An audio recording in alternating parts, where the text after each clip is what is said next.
Was für eine Überraschung.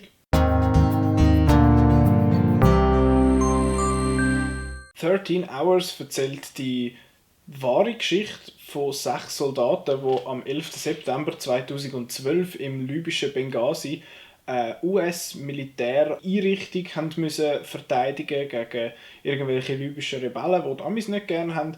Und das ist eigentlich etwa alles, was man zu der Story muss wissen. Was man aber muss wissen, meiner Meinung nach, ist, dass der Michael Bay Regie geführt hat, der Mann, der bekannt ist für tolle Filme wie Transformers. 13 Hours hat wirklich das Potenzial gehabt, einfach ein riesengroßer Fuck yeah America Bullshit zu werden. Es haltet sich aber sehr, sehr in Grenzen. Die letzten 5 Minuten sind halt die typischen Ami-Kriegsfilme, die Schlussszenen, wo man so ein bisschen die Leute muss ehren und so.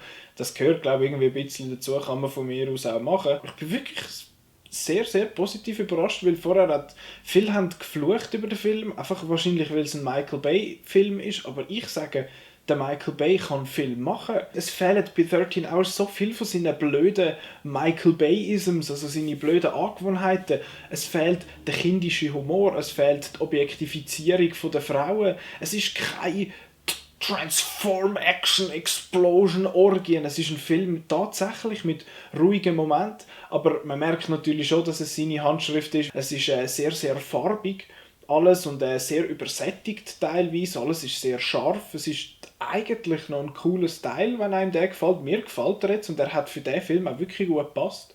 Und ja, natürlich hat es Explosionen, aber hey, es geht 45 Minuten, bis zum ersten Mal etwas explodiert. Ich habe auf die Uhr geschaut.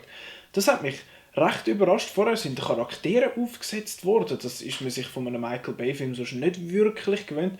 Die Figuren sind mir zwar mehrheitlich ein bisschen egal gewesen, ausser 2 Stück, aber ich glaube, auf das hat der Film auch abgezielt. Von dem her ist das, glaube ich, auch gelungen. Was mich auch noch speziell gedacht hat, ist, dass der Michael Bay tatsächlich Spannung inszenieren kann. Der Film ist vor allem mit diesen Gefechten oder kurz vor diesen Gefechten wirklich mega, mega spannend. Das hat mich auch überrascht. Ich glaube, das ist das Wort, das ich am meisten brauche in dem Video. Und die Action-Szenen, es sind viele Action-Szenen. Es ist ganz klar ein Actionfilm. Und die Szenen, die Kampfszenen und Schusswechsel und so, vereinen so das Dreckige vom Krieg mit dem Michael Bay seiner Hochglanz-Action. Und irgendwie funktioniert es erstaunlicherweise. Es sieht recht dreckig aus. Es ist aber auch sehr plakativ. Aber das kann man von Michael Bay ja irgendwie erwarten. Das habe ich auch erwartet. Von dem her hat es mich nicht enttäuscht oder so. Aber ich finde, es funktioniert im Rahmen eigentlich noch recht gut, weil der Film ist auch sehr fair beiden Seiten gegenüber. Er stellt die Libyer oder die Rebellen nicht einfach als irgendwelche Wilde dar, wie zum Beispiel American Sniper das gemacht hat.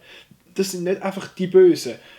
Die Amis sind auch nicht einfach die Guten. Es wird immer mal wieder so ein bisschen darauf hingewiesen, dass Krieg scheiße ist und so. Das habe ich eigentlich recht gut gefunden. Das hätte ich von einem Michael Bay-Film effektiv nicht erwartet. Zu den Schauspielern kann man eigentlich auch nicht den Haufen sagen. Es hat kaum wirklich einen bekannten Namen dabei. Der bekannteste ist wahrscheinlich der John Krasinski. Aber er ist sicher auch der Beste im ganzen Film. Aber auch die Leute rundherum, die meisten sind eigentlich gut schauspielerisch, da kannst du nicht so den Haufen sagen. Und es gibt viele Figuren und die meisten von denen sind mir jetzt relativ egal gewesen. Das habe ich schade gefunden, weil sie haben immer wieder versucht, so ein bisschen Sachen aufzusetzen und das ist das Problem gewesen, das ich vor allem hatte mit dem Film, die teilweise furchtbar voraussehbaren Emotionsmomente. Und zwar hocken alle dort toll, schön, ach, wir telefonieren mit unseren Familie und mit unseren Kindern und ach, ist das schön und dann toucht es jedes Mal.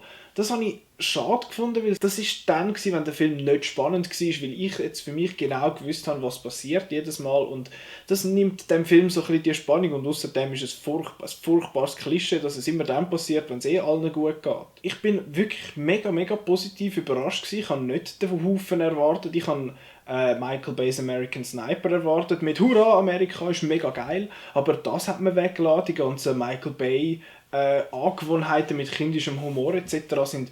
sind auch weggelassen worden, was ich mega sympathisch gefunden habe. Der Film sieht eigentlich sehr gut aus, er ist sehr cool gefilmt. Wenn ihm diese Art von Action gefällt, wie sie der Michael Bay generell inszeniert, aber nicht so übertreibt, dann finde ich, kann ich 13 Hours bedenkenlos empfehlen für Leute, die wieder Lust haben auf einfach einen riesengroßen lauten Actionfilm. Ja, 13 Hours, der Michael Bay-Film ist gut. Wer hätte das gedacht? Ich bin sehr, sehr überrascht. Ich glaube, ich habe das Wort überrascht schon 40 Mal gebraucht in diesem Video, aber ist ja gleich. Ich danke vielmals, dass ihr das Video angeschaut habt und ich sehe euch beim nächsten Mal.